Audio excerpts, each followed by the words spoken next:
नमस्ते साथियों, आज बात करने वाले हैं बीपीएससी के द्वारा आयोजित बिहार शिक्षक बहाली माध्यमिक एवं उच्च माध्यमिक विद्यालय अध्यापक भर्ती परीक्षा 2024 के सर्वश्रेष्ठ बुक के बारे में, जो कि चक्षु पब्लिकेशन के द्वारा बनाया गया है। यह बुक्स स्टडी गाइड प्रकार का है, जिसमें पाठ्यक्रम का संपूर्ण कवरेज किया गया है। नवीनतम पाठ्यक्रम एवं परीक्षा पैटर्न के अनुसार बनाया गया इस बुक्स की खासियत यह है कि इसमें 2500 से भी अधिक बहुविकल्पीय प्रश्न को डाला गया है, जो कि एनसीईआरटी पैटर्न पर आधारित है। चक्षु पब्लिकेशन की बीपीएससी एग्ज़ाम के लिए अन्य बुक्स भी आती है, जिससे लेकर आप अपनी तैयारी को और अधिक मजबूत कर सकते हैं। बीपीएससी शिक्षक भर्ती परीक्षा 2024 के सर्वश्रेष्ठ बुकों की बात करें तो जिसमें बिहार शिक्षक बहाली माध्यमिक एवं उच्च माध्यमिक विद्यालय अध्यापक वर्ग 9, 10 एवं वर्ग 11, 12 हेतु बनाया गया है स्टडी गाइड। और उसके बाद देखें तो बीपीएससी शिक्षक बहाली ये प्राथमिक विद्यालय जो कि वर्ग 6 से 8 के लिए स्टडी गाइड बनाया गया है। फिर उसके बाद बात करें तो बिहार शिक्षक बहाली संस्कृत विषय के जो है भाग 1 80 अंक के साथ जो है स्टडी गाइड बनाया गया है। तो अगर आपको बीपीएससी शिक्षक भर्ती परीक्षा 2023-24 पास करनी है तो चक्षु पब्लिकेशन के द्वारा बनाए गए इस स्टडी गाइड को अवश्य ही मंगवा लें। यह बुक्स ऑनलाइन और ऑफलाइन माध्यम में उपलब्ध है, और बुक्स मंगानी हो तो वीडियो के डिस्क्रिप्शन बॉक्स में दिए गए लिंक के सहारे आप मंगवा सकते हैं। आज का टॉपिक है बिहार की भौतिक संरचना। देखते हैं। बिहार उत्तर पूर्वी भारत का एक भू-अवस्थित राज्य है, जिसके उत्तर में नेपाल, दक्षिण में झारखंड, पूर्व में पश्चिम बंगाल तथा पश्चिम में उत्तर प्रदेश है। बिहार राज्य का भौगोलिक विस्तार 24 डिग्री 20 मिनट 10 सेकंड उत्तरी अक्षांश से 27 डिग्री 31 मिनट 15 सेकंड उत्तरी अक्षांश तथा 83 डिग्री 19 मिनट 50 सेकंड पूर्वी देशांतर से 88 डिग्री 17 मिनट 40 सेकंड पूर्वी देशांतर के मध्य हैं। और बिहार की आकृति लगभग आयताकार है, जिसकी पूर्व से पश्चिम लंबाई जो है 463 किलोमीटर है और उत्तर दक्षिण चौड़ाई है 345 किलोमीटर। बिहार राज्य का क्षेत्रफल 94,163 वर्ग किलोमीटर है, जो भारत के संपूर्ण क्षेत्रफल का 2.86% है। और क्षेत्रफल की दृष्टि से बिहार 12वां राज्य है, जनसंख्या में तीसरे स्थान पर है। समुद्र तल से इस राज्य की ऊंचाई 53 मीटर है तथा यह समुद्र से गंगा हुगली नदी मार्ग पर जुड़ा हुआ है। यह समुद्र तल से लगभग 200 किलोमीटर दूर है। भूगर्भिक संरचना देखें तो बिहार की भूगर्भिक संरचना का अध्ययन विभिन्न युगों में निर्मित चट्टानों के आधार पर किया जा सकता है। बिहार में पाई जाने वाली चट्टानों को 4 प्रमुख संरचनात्मक समूहों में रखा जा सकता है। तो एक धारवाड़ चट्टानें, उसके बाद विंध्य समूह की चट्टानें, टर्सरी चट्टानें, फिर जो है क्वार्टरनरी चट्टानें हैं। गंगा के दक्षिण में जलोढ़ की गहराई पहाड़ियों के निकट अपेक्षाकृत कम है, जबकि इसके पश्चिम की ओर बढ़ने पर जलोढ़ की गहराई बढ़ती है। जलोढ़ की गहराई आधार शैलों पर 100 मीटर से लेकर 700 मीटर तक हैं।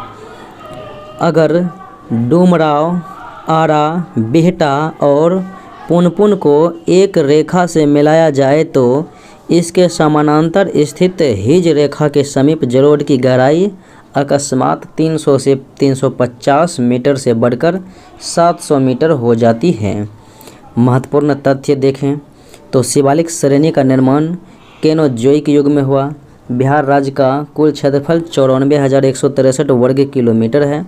गंगा के उत्तरी मैदान को 4 भागों में बांटा जा सकता है, जो निम्न में तराई एवं उपतराई जो निम्न है तराई एवं उपतराई क्षेत्र, फिर बांगर, खादर, चौर और मन। बिहार और ओडिशा का विभाजन 1936 में हुआ। उच्चावच एवं धरातलीय रूप के आधार पर बिहार को मुख्यतः तीन रूपों से बांटा जाता है। उसके बाद बिहार का जो है प्राकृतिक स्वरूप देखें तो उच्चावच या धरातलीय रूप के आधार पर बिहार को 3 भागों में बांटा जा सकता है। एक शिवालिक पर्वत श्रेणी, दूसरा बिहार का मैदान, तीसरा दक्षिण का संकीर्ण पठार। शिवालिक पर्वत श्रेणी देखें तो यह बिहार के उत्तर पश्चिमी भाग में पश्चिमी चंपारण जिले के उत्तरी भाग में स्थित है। इसका विस्तार 932 वर्ग किलोमीटर क्षेत्र में है तथा यह 250 से 80 मीटर ऊंचा है। स्थानीय उच्चावच के आधार पर इसे 3 उप विभागों में बांटा जा सकता है, जो कि रामदून की पहाड़ी, दून घाटी, सोमेश्वर श्रेणी है। बिहार का मैदान देखें तो यह उत्तर में नेपाल से लेकर दक्षिण में झारखंड के छोटा नागपुर की उत्तरी सीमा तक फैला हुआ है और इसका क्षेत्रफल 45,000 वर्ग किलोमीटर है। इसकी ढाल सर्वत्र एक समान एवं धीमी है। इसकी समुद्र तल से ऊंचाई 60 मीटर से 120 मीटर के मध्य है, जबकि औसत गहराई 1000 मीटर से 1500 मीटर के मध्य है। गंगा नदी इस मैदान को 2 भागों में बांटती है और ये जो है गंगा का उत्तरी मैदान और गंगा का दक्षिणी मैदान है। दक्षिण का संकीर्ण पठार देखें तो यह पठार एक संकीर्ण पट्टी के रूप में पश्चिम में कैमूर जिले से लेकर पूर्व में मुंगेर एवं बांका जिलों तक विस्तृत है। यह बिहार का प्राचीनतम भूखंड है तथा यह 2581 वर्ग किलोमीटर तक विस्तृत है। इस क्षेत्र में 2 पठार प्रमुख हैं। कैमूर का पठार, जिसे रोहतास का पठार भी कहा जाता है। उसके बाद है खड़गपुर की पहाड़ी। बिहार के कृषि जलवायवीय क्षेत्र एवं संबंधित जिले देखें तो कृषि जलवायवीय क्षेत्र पूर्व का मैदानी भाग, जिसमें पूर्णिया, कटिहार, सहरसा, मधेपुरा, सुपौल, बेगूसराय, मुंगेर, खगड़िया, भागलपुर, अररिया, किशनगंज आते हैं। दक्षिण का पठारी क्षेत्र में बांका, जमुई, कैमूर, लखीसराय और शेखपुरा। दक्षिण पश्चिम का मैदान देखें तो गया, नवादा, औरंगाबाद, जहानाबाद, अरवल, पटना, नालंदा, रोहतास, भोजपुर, बक्सर। पश्चिम उत्तर का मैदान, जिसमें पश्चिम चंपारण, पूर्वी चंपारण, सिवान, सारण, मुजफ्फरपुर, वैशाली, सीतामढ़ी, मधुबनी, शिवहर, दरभंगा, समस्तीपुर, गोपालगंज आते हैं। बिहार में एक राष्ट्रीय पार्क तथा 12 वन्यजीव अभयारण्य है जो 0.3 मिलियन हेक्टेयर में फैले हुए हैं, जो राज्य के कुल भौगोलिक क्षेत्र का 3.38% हैं। राज्य में केवल वाल्मीकि व्याघ्र आरक्षित क्षेत्र हैं। बिहार के आर्द्र पतझड़ वनों में खैर वृक्ष सर्वाधिक उगता है। आर्द्र पतझड़ वनों में जो है खैर वृक्ष सर्वाधिक उगता है। उसके बाद देखें बिहार में सेमल वृक्ष मुख्यतः उत्तर पश्चिमी क्षेत्र में पाए जाते हैं। वाल्मीकि नगर एवं भीम बांध प्रोजेक्ट टाइगर के अंतर्गत आने वाले अभ्यारण्य हैं। तो वाल्मीकि नगर एवं भीम बांध जो है प्रोजेक्ट टाइगर के अंतर्गत आने वाले अभ्यारण्य हैं। हरियाबाड़ा हिरन पार्क अररिया में है। हरियाबाड़ा हिरन पार्क अररिया में। बिहार का पहला डॉल्फिन अभ्यारण्य बोध गया बिहार में वन्यजीव के लिए प्रसिद्ध है। उसके बाद देखें तो बिहार के नेशनल पार्क या फिर वन्यजीव अभ्यारण्य देखें तो वाल्मीकि नेशनल पार्क जो है ये पश्चिमी चंपारण में है। और विशेषताएं देखें तो यहाँ सभी जीव विशेषकर नीलगाय, बाघ, हाथी इत्यादि संरक्षित हैं। उसके बाद देखें तो संजय गांधी जैविक उद्यान, तो ये है पटना में। तो ये गैंडा प्रजनन के मामले में यह उद्यान देश के उद्यानों में पहले स्थान पर रखता है। उसके बाद बक्सर पक्षी विहार बक्सर में है। लालसर पक्षी के लिए प्रसिद्ध है। गौतम बुद्ध ये गया में है। और चीता, तेंदुआ, सांभर, हिरन, चीतल के लिए प्रसिद्ध है।